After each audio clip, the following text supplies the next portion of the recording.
During our semester break, we went on a high altitude trek to the Himalayas. Our journey began from a train journey from Pune to Delhi. It gives me great pain to tell you that the journey was a non-AC train ride for over 30 hours. As expected, the train station was hustling and bustling. For any trek, it is very important to pack just the right amount of stuff. For packing, refer the link given below. Okay, so in the end, I ended up packing a very heavy bag. Do not take more than one spare clothing. You could also pack in dry fit clothes so that they dry off faster since it is always cold and raining. Good trekking shoes are a must. Since Himalayan treks need you to traverse through mud and snow, you need to have good shoes that you can wear for a long time.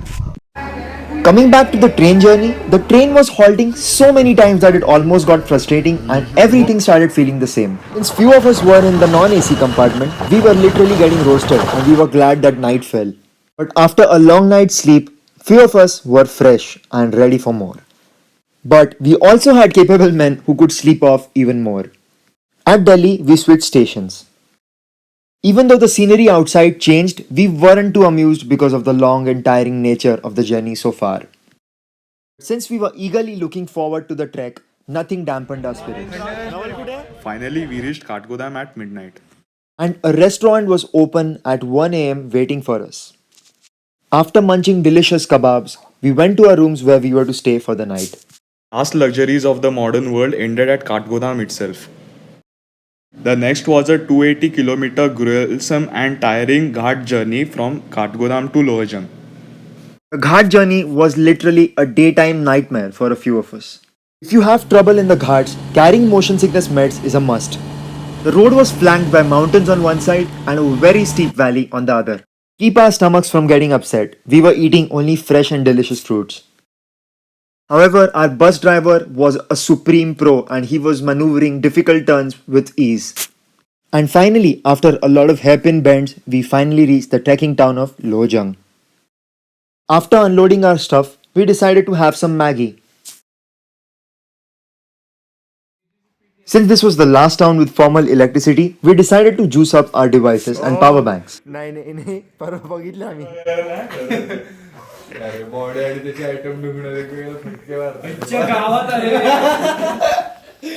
Next morning, after having breakfast, we were all set to get going.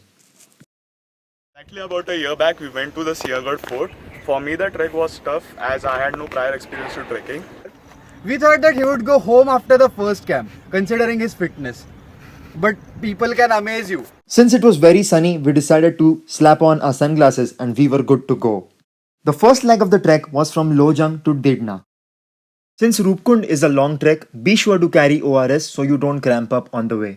Lohajang to Didna was a decent climb and we had to cross broken bridges, hamlets and even a river. For each trek, you are advised to carry at least 2 bottles of water just for yourself. If you have a very heavy bag or don't have strong shoulders, you can opt for a porter and make your trek very memorable.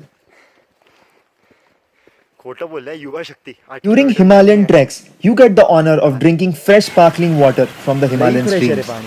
And the water is so inviting that you feel like taking a dip. अरे यार ठीक है edit ओहो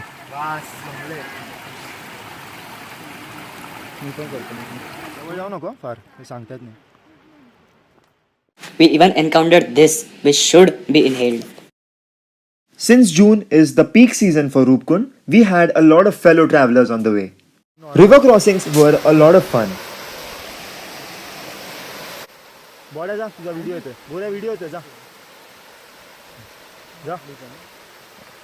जा तू पण नको जा मला एकत्र का तू ब्लू बटरफ्लाय हळू मास्क करू का तुझ्या पाण्यात फोन बुडून दाखवू का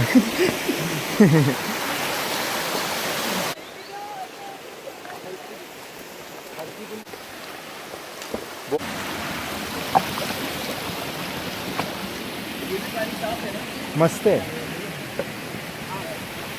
ऑफर व्लॉग मटेरियल है यार Letting the mules pass is a common Himalayan protocol. And finally, we had reached Didna. Didna was a beautiful village, and it was from here that it started getting colder and colder. It was the first solar town that we encountered. Rule number 1, carry your own power bank. Rule number 2, carry your own power bank. We were staying in the humble cottage of Mr. Bipin, a renowned mountaineer in the area. Maggie tasted different at different altitudes. Having snacks and tea made us all feel a lot better.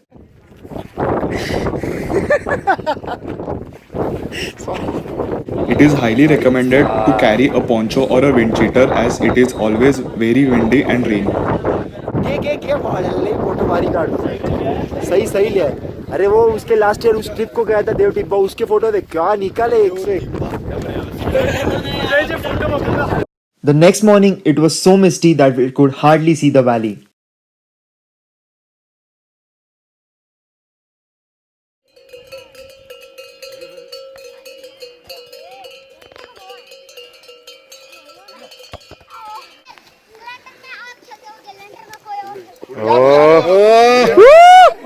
I was using Strava to capture my trek data. Thumb.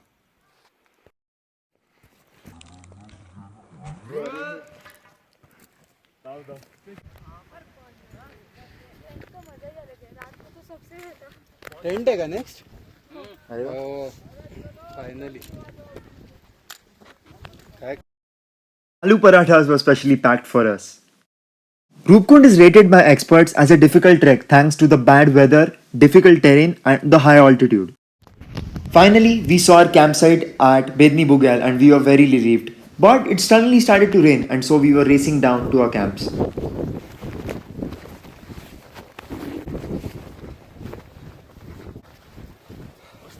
Video चालू आहे.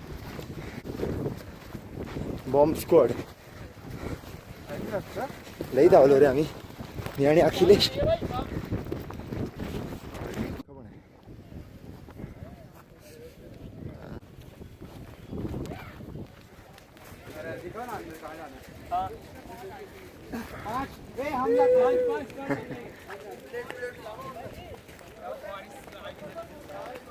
पाच आईचा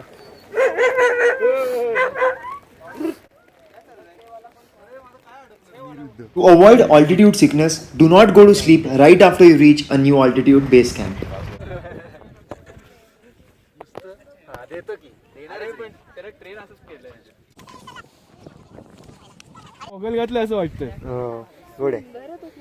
After replenishing our supplies, we were on our way from Bedni Bugyal to our mid camp Pattar Nachni. It was raining very heavily during this part of the trek, but it was very memorable nevertheless.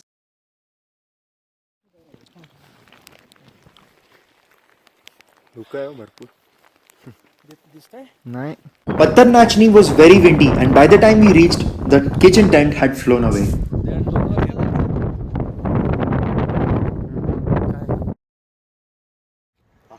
Have you ever seen a toilet fly away? You will. During the Roopkund Trek, we had to let go of our hygienic practices. Well, not all of them, but yes, forget getting a toilet to sit on. Yeah, you have to go out in the open.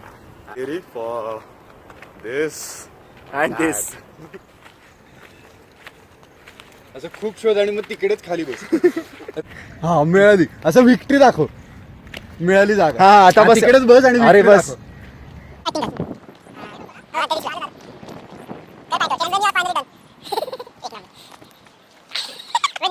Clean bowled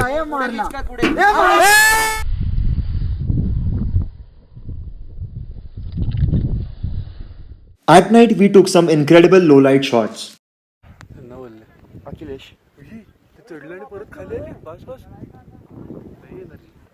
तेच आहे ना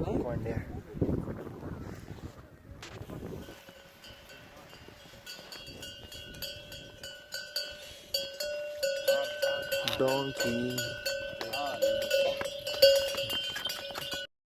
you. And another guy there, he was a gym freak. He could lift 20 kgs with one hand and he does reps with 20 kgs. And you should have seen his condition at the last camp. and he ended up taking a porter. Oniruddha.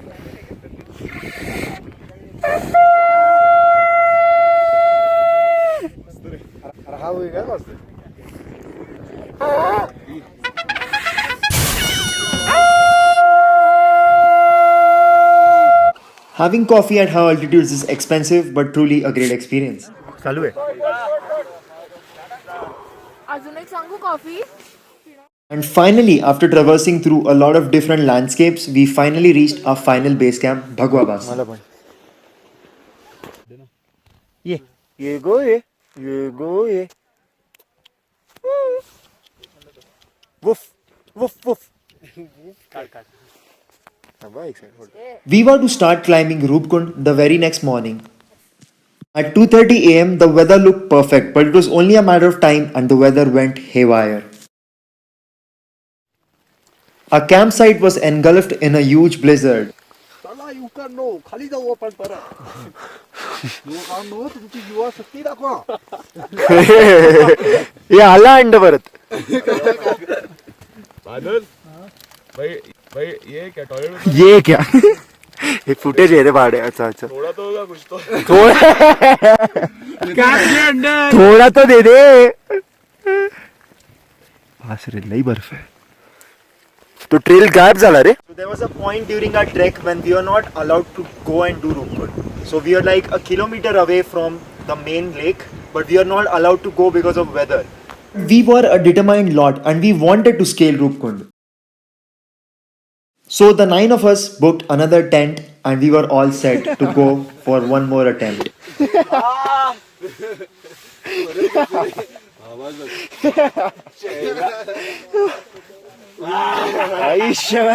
Glove fight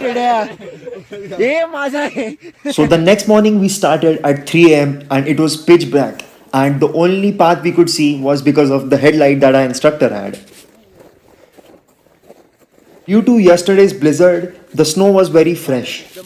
This was the view at 3:30 am.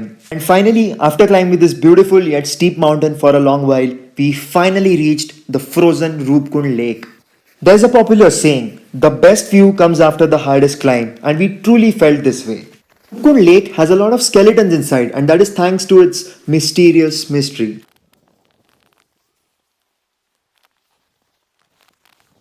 Temperatures at Roopkund were -4 degrees centigrade.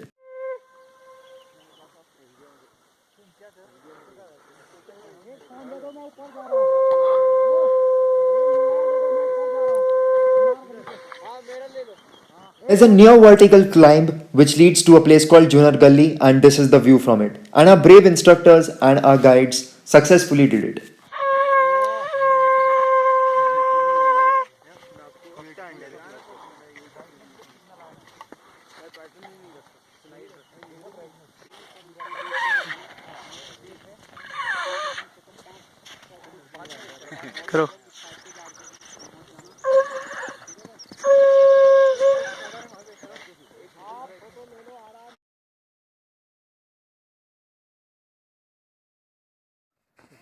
Since the temperatures were unbearable, it was time to slide downwards. Since the sun came out, the snow started melting and it was getting difficult to descend down as the rocks were very slippery. कसं आहे हाच road होता ना. And when we finally descended down back to Bhagwabasa and it was time to say goodbye, the Himalayan skies were all clear and we saw the Himalayas in their grand majesty.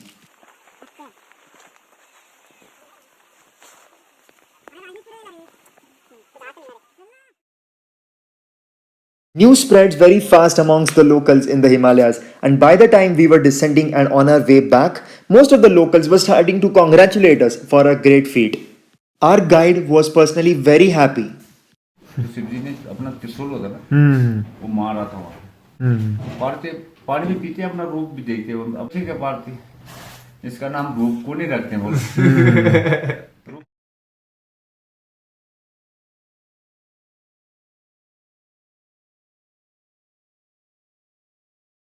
Before we went back to Delhi, we put a pit stop at Nainital.